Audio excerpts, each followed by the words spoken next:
Welcome back future medicos. Doctor तवेज यार। So आज के वीडियो का टॉपिक है हमारे कि फिजियोलॉजी जो है वो इफेक्टिवली कैसे स्टडी की जाए, फिजियोलॉजी में मास्टरी कैसे की जाए।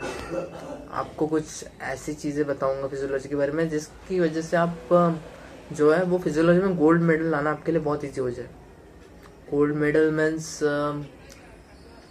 साइन ऑफ विक्ट्री MBBS वालों के लिए, BHMS वालों के लिए, BAMS वालों के लिए, जितने भी मेडिकल कोर्सेज हैं उसमें गोल्ड मेडल यानी साइन ऑफ विक्ट्री होता है कि हाँ इस स्टडी में हमने मास्टरी कर ली। सो आपको बिना कोई टाइम पास के स्टार्ट करते हैं अपना video. Let's go. So physiology is a subject for studying of the functions of the body. Body के जितने भी फंक्शंस रहते हैं वो सब फिजियोलॉजी में आते हैं। फिजियोलॉजी को किस तरीके से स्टडी किया जाए। फिजियोलॉजी ऐसी बुक है, फिलोसॉफिकल टाइप की बुक रहती है। फिलोसॉफी नहीं रहती है उसमें, बट ऐसे नहीं बहुत लंबा चौड़ा दिया हुआ रहता है, बहुत सारी चीज़ें दी हुई रहती है और बहुत बड़ी बुक रहती है। I guess I will show you, this is my physiology book. ये देखिए कितनी झाड़ी है ये, if you can see.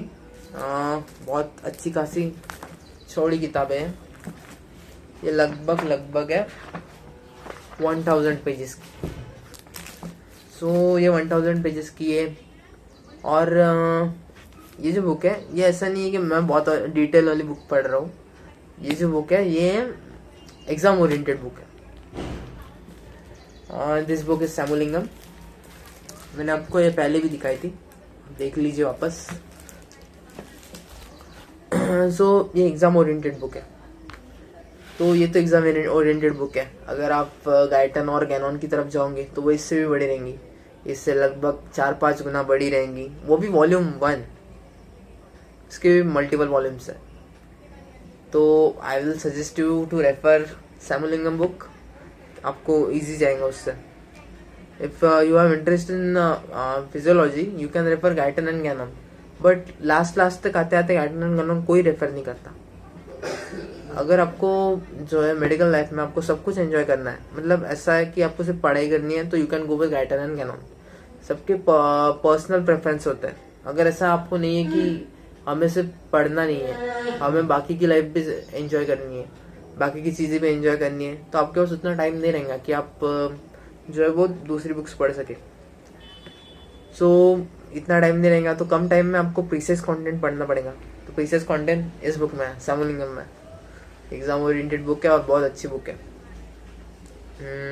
Starting में you can try Guyton and Ganong, but I will suggest you कि आप गाइटन एंड गैनॉन जो है वो खरीदिए मत। आप खरीदिए सिर्फ सैमुलिंगम। और हैज योर कॉलेज सेज के कॉलेज वालों को जो बुक रिक्वायर रहती है कि हाँ हमारा बच्चे इस बुक में से पढ़ना चाहिए, तो कॉलेज वालों की भी प्रेफरेंस लेके एक बुक आप डिसाइड कर लीजिए और वो खरीद लीजिएगा। खरीदने से पहले आप मल्टीपल ऑथर्स की बुक्स चेक कीजिए किसकी लैंग्वेज आपको कंफर्टेबल है। जिस ऑथर की लैंग्वेज आपको कंफर्टेबल रहेंगी वो आप सिलेक्ट कीजिए, आपके लिए बेस्ट रहेगा वो चीज़। सो फिजियोलॉजी कैसे पढ़ी जाए, मेन मुद्दे पे आते हैं। फिजियोलॉजी मैंने आपको बताया था कि फिजियोलॉजी NCERT जैसी बुक है। NCERT छोटी रहती है, बट NCERT में जैसे दिया हुआ है ना वैसे ही फिजियोलॉजी की बुक में दिया हुआ रहता है। बहुत सारी चीज़ें दी हुई है, बस NCERT का जो है वो बड़ा भाई है, बहुत बड़ा भाई है। NCERT तो इतनी सी है, ये इतनी बड़ी है। सो आपको इतनी सब चीज़ें जो है वो फिजियोलॉजी में पढ़नी पड़ेंगी। NCERT में कैसा था, आपको ऊपर से सब था।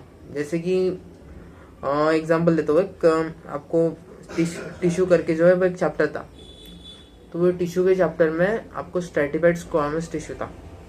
स्ट्रैटिफाइड स्क्वामस टिश्यू और स्ट्रैटिफाइड कॉलुमनार, क्यूबॉइडल, एक्सपेलर जितने भी टिश्यू थे सब वो के एक चैप्टर में थे। और वो एक चैप्टर लगभग 4-5 पेजेस का था। वो कॉकरोचेस वगैरह का पार्ट हटा दिया जाए तो 3-4 पेजेस का था। सो इसमें ऐसा है कि आपको जो 3-4 पेजेस पूरे चैप्टर के थे उतने से 3-4 पेजेस ये बुक में स्ट्रैटिफाइड स्क्वामस से रिलेटेड मिलेंगे, उस टॉपिक से रिलेटेड। और ऐसा पर्टिकुलरली मैं वो टॉपिक के लिए नहीं बोल रहा हूँ, सभी टॉपिक के लिए बोल रहा हूँ। हर एक चीज़ के बारे में आपको डिटेल रहेंगी, अलग अलग जगह पे मेंशन रहेंगी डिटेल्स, अलग अलग जगह पे डिटेल्स मेंशन रहेंगी। तो आपको वो नेसेसरी है कि आप पूरे बुक के थ्रू जाए। ऐसा नहीं कि सिर्फ एक टॉपिक पढ़ लिया दूसरा छोड़ दिया, ऐसा आपको नहीं करना है, आपको पूरी बुक पढ़नी है। उसके बाद में फ्लो चार्ट्स, डायग्राम्स। एनसीईआरटी में भी हमें बताया, हमारे जब टीचर लोग थे वो बताते थे कि फ्लो चार्ट्स और डायग्राम रिवाइज कीजिए, वो आपको बहुत ज़्यादा हेल्प करेंगी। Same goes with physiology. इसमें भी आपको फ्लो चार्ट्स और डायग्राम रिवाइज करने हैं, जिसकी वजह से आप इजीली कॉन्सेप्ट जो है वो मेमोराइज कर सके, वो लर्न कर सके, वो समझ सके। हाँ, और दूसरी चीज़ है कॉन्सेप्ट ओवर मेमोराइजेशन। ये भी हमने नीट के टाइम पे सुना था। सिर्फ रट्टा मार मार के आदमी, मतलब एक सर्टेन लेवल तक आदमी रट्टा मार सकता है, उसके ऊपर आदमी रट्टा नहीं मार सकता। सो हमें जो है वो कॉन्सेप्ट समझने के ऊपर ध्यान देना चाहिए। मैं एग्जांपल देना चाहता हूँ आपको। अपना हार्ट जो है पंप करता है, तो जब एक्सरसाइज वगैरह होता है तो फिर जो ब्लड वेसल्स है वो डायलेट होता है। तो वो डायलेट क्यों होता है? क्योंकि पूरे बॉडी को है जो वो ब्लड सप्लाई है वो ज़्यादा मिलना चाहिए, क्योंकि एनर्जी की नेसेसरी होती है हर एक बॉडी पार्ट में, इसलिए। तो वो डायलेट होने के लिए सर्टन हार्मोन्स रिस्पॉन्सिबल है, सर्टन फैक्टर्स रिस्पॉन्सिबल है। ऐसे ही इमरजेंसी कंडीशन में भी जो ब्लड वेसल है वो डायलेट होते हैं। तो वो डायलेट होते हैं, क्यों होते हैं? क्योंकि एनर्जी की नेसेसरी है। और उसको डायलेट कौन करता है? नॉरएपिनेफ्रिन नाम के हार्मोन्स जो है वो उसको डायलेट करते हैं। सो ये जैसे एग्जाम्पल था कि आपको पता होना चाहिए डायलेट क्यों हो रहा है। सिर्फ ऐसा नहीं कि इमरजेंसी कंडीशन में डायलेट हो रहा है, वो डायलेट क्यों हो रहा है, कैसे हो रहे हैं, ये सब चीज़ें आपको जब पता रहेंगी अच्छे से, तो फिर फिजियोलॉजी के ऊपर आप इजीली मास्टरी कर पाएंगे। नेक्स्ट टॉपिक है हमारा practice question and clinical cases. Physiology में सबसे इंपॉर्टेंट है कि आप क्लिनिकल केसेस के थ्रू जाएं। क्लिनिकल केसेस कहाँ पे दिए हुए रहते हैं? क्लिनिकल केसेस जो है वो अप्लाइड फिजियोलॉजी में दिए हुए रहते हैं। अप्लाइड फिजियोलॉजी में एबनॉर्मल कंडीशंस वगैरह दी हुई रहती है, तो वो अच्छे से आप स्टडी कीजिए। जब आपको एबनॉर्मल अच्छे से समझेगा तब आप अच्छे से जो है पेशेंट को डायग्नोस कर पाओगे। So it is very important. Practice questions. तो प्रैक्टिस क्वेश्चंस ऐसा नहीं कि आप क्वेश्चन प्रैक्टिस कीजिए, इसका मतलब सिर्फ इतना नहीं है। इसका मतलब ये है कि आप इम्पोर्टेंट क्वेश्चंस प्रैक्टिस कीजिए। एट लास्ट आपको एमबीबीएस निकालना है, एट लास्ट आपको बीएचएमएस निकालना है, एट लास्ट आपको बीएमएस निकालना है। सो इट इज़ इम्पोर्टेंट कि आप क्वेश्चन जो है वो एग्जाम ओरिएंटेड क्वेश्चन वो प्रैक्टिस कीजिए। ऐसा नहीं कि सब लगा लिए। अगर आप सब लगाते बैठोगे, रैंचो बनने की कोशिश करोगे, मैंने भी स्टार्टिंग में मिस्टेक्स की थी, रैंचो नहीं बन पाते अपन, सब नहीं पढ़ना होता। मेडिकल फील्ड में इतनी बड़ी बड़ी किताबें रहती है, सब पढ़ना नहीं होता, आपको लिमिटेड पढ़ना रहता है। लिमिटेड मतलब प्रीसाइज कंटेंट पढ़ना रहता है। आप सबके पीछे जाओगे तो फिर आपको प्रॉब्लम होगी, या फिर आपका अगर दिमाग मतलब ठीक है उतना कैपेबल सबका नहीं रहता है। मतलब वैसा मैं बोलना नहीं चाहूँगा, बट वो बहुत रेयर होता है। आइंस्टाइन जैसे लोग होते हैं जो पूरी किताब एक डेढ़ साल में पढ़ सकता है। अब अपना जैसे उससे नहीं होने वाला। ये जो इम्पोर्टेंट है वही पढ़िए। सब पढ़ने गए तो फिर टीचर्स लोग भी सजेस्ट नहीं करते ये बाकी की चीज़ें कि सब पढ़ो। टीचर्स लोग भी कहते हैं कि प्रीसाइज कंटेंट पढ़ो, बाकी सबके पीछे मत पढ़ो। टीच टू लर्न अगला पॉइंट है। तो आपको सिर्फ पढ़ना नहीं है, आपको कॉन्सेप्ट जो है वो सामने वाले को समझाने भी, आपको दोस्त वगैरह को, अगर आपको डिफिकल्टी जा रही है फिजियोलॉजी में, इससे क्या होगा कि आपके दोस्त को समझेगा और आपने उसे अच्छे से समझा दिया, इसका मतलब आपको समझ चुका है।